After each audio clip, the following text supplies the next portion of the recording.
Lumabas po ang pangalan ni Congressman Bogie D.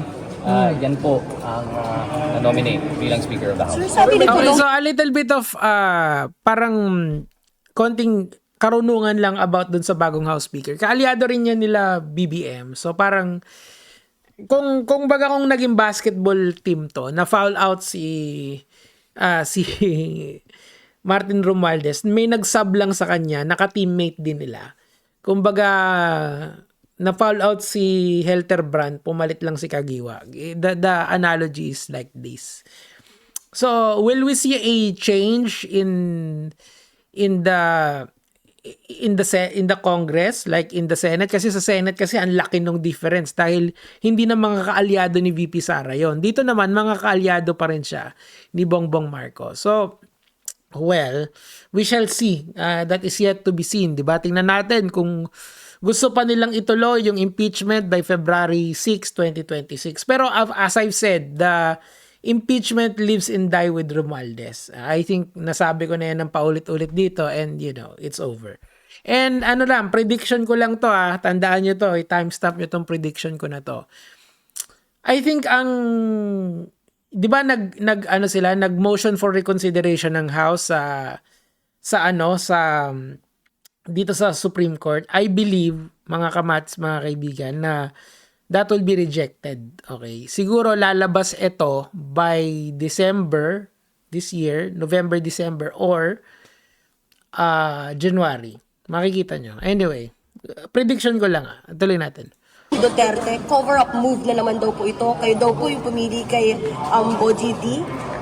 Okay, so that is a valid question, mga Lods. Kasi ngayon nga, as I've said, ka-teammate din nila yan. Kumbaga, nasa isang partido lang din sila. And I believe kung tama yung mga sources ko, this has been agreed upon by the majority house members or yung mga congressman na kaalyado ni BBM. So, that is a valid concern. So, tingnan lang natin. Kasi pwede kasing tinatawag to na optics. Meaning to say, pinalitan lang kasi may kaguluhan, pero in essence, ganun pa rin. 'Di ba? Ang pinakatitignan nyo rito is yung mga committee. Tingnan nyo kung may iibahin sa committee or not. Kasi pag doon nyo makikita talaga if there is a shake-up, parang sa Blue Ribbon Committee, 'di ba? Pinalitan agad si Marcoleta. Pinalit si Lacson, 'di ba? You'll see. And we shall see. Anyway, tuloy natin. Ano po? What did you Sabi say? ni Pulong Duterte, cover-up move na naman daw po. Itong pag-resign ni Speaker, tapos kayo raw po pumilit kay Bogie D. I think hindi, grabe naman sa cover-up, di ba? Hindi kasi umaattend si Pulong Baka style niya yun nung anak siya ng Pangulo. Pero I can assure you that we are consultative with all the party leaders. Pwede mo Alam nyo kasi, si Pantaleon Alvarez, yung BFF ni Duterte, nagkaroon ng coup d'etat yung mga congressman. Ganun ka wild yung Congress ni Duterte. At least dito kay Marcos, may firm grip siya sa Congress. Ngayon sa Senate, medyo iffy kasi maraming kakampi dyan si Sara Duterte. At least dito solid pa rin yung control niya, which is good. At least kasi kung talagang anti-corruption ng galawan ngayon, yung mga corrupt na kongresista ang tatamaan. Kung si Romualdez naman, open siya na ma-prosecute dito. Si Saldico nagtatago. May update na tayo pala doon. Antayin nyo lang after this content. Okay, tuloy natin. silang tanungin. We met for plenty of weeks. Kung nagpakita sana si Kong Pulong dito sa trabaho at sa session, baka makikita din niya. But I'm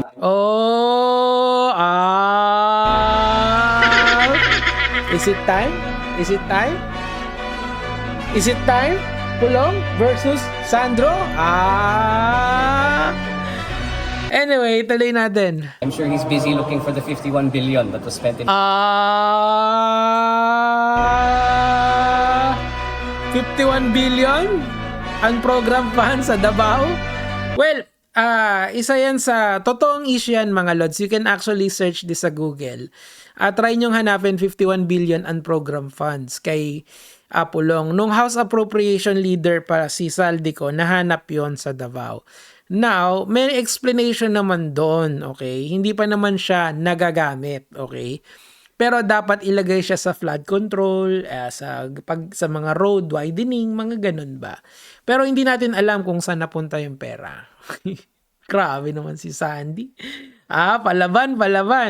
in his district. Pero kung Ulit. Kung pulong dito sa trabaho at sa session, baka makikita din niya. But I'm sure he's busy looking for the 51 billion that was spent in his district. Saan linagay? Sa kaninong contractor? Wag tayong magpalito rito, ha. Always remember yung sinabi ni Vico Soto. Merong guilty na senator, may guilty na congressman, may guilty na DPWH official, may guilty rin na LGU. Meaning to say, and of course the contractor, wag niyong isipin na porke magkalaban sila sa politika, dapat absuelto sila sa mga ginawa nila sa bayan. Ibig sabihin, pwedeng yung dalawang kampo, yung may mga loko na kongresista o mga loko na politiko, wala dapat kulay ang korupsyon. Okay? Natatawa lang ako dito kasi yung mga Duterte really took their time para politikahin pa rin itong pagbabago na to. Although there are certain criticism dito, pero the criticism is unfounded just yet. Kasi hindi pa naman nagsisimula yung yung leadership ng bagong House Speaker eh. Hindi pa natin alam kung saan niya dadalhin yung mga etong kongreso na to.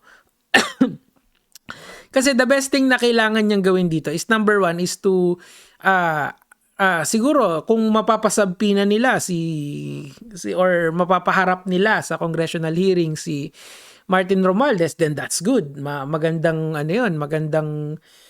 magandang pangitain yun. And I believe Martin Romualdez is more than happy to answer all the questions. And of course, si Saldico.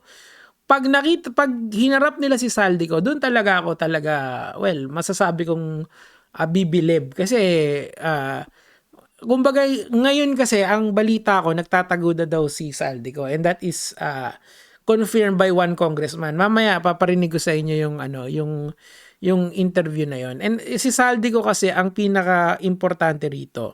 And pangalawa, si Chis Escudero din. Kailangan din natin tanungin kung ano ba yung relationship niya doon sa nagbigay sa kanya ng 30 million pesos as donations, 'di ba? Hindi kasi pwedeng, and of course si Pulong din, paano yung 51 billion? Hindi ba dapat sagutin niya rin 'yon? Kita nyo, this is the problem eh. It's a systemic problem of our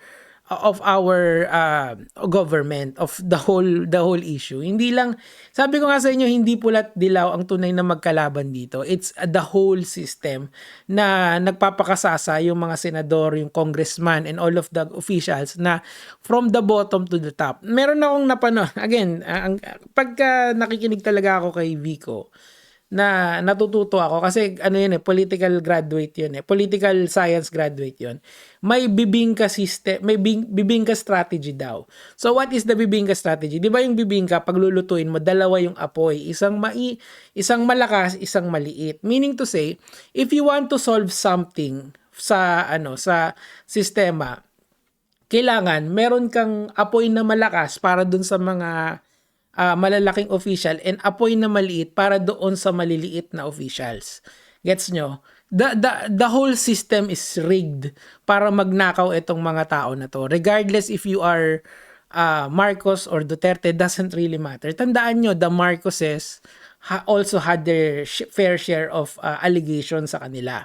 Halimbawa na lang yung estate tax, 'di ba? Yung estate tax ng Marcos family, hindi ni BBM Marcos Senior Estate, 'di ba? Sabi daw nila nasa 203 billion na daw 'yon, 'di ba? And it has to be paid. Final and executory, nabayaran na ba 'yon? Of course not, 'di ba? Hindi ko sinasabing si Sandro Marcos yung may utang doon. Ang sinasabi ko yung estate ni Ferdinand Marcos Sr., 'di ba? But the man is dead. Etong si Imelda Marcos also had her fair share of allegations as well. Gets nyo? Tignan nyo to holistic manner. Tingnan nyo yun. Huwag kayong titingin sa kulay when we're speaking of corruption. Yes, nakakatawa tong interview ni Sandro Marcos, but that's missing the point. The point here is that in the grander scale of things, all of them are somewhat to blame for why our country sucks so bad. Yun lang naman po yung sa akin for today. Abangan nyo po yung may nag-expose kasi kay Zaldico na isang congressman. We will discuss that later on. Gege mga lods.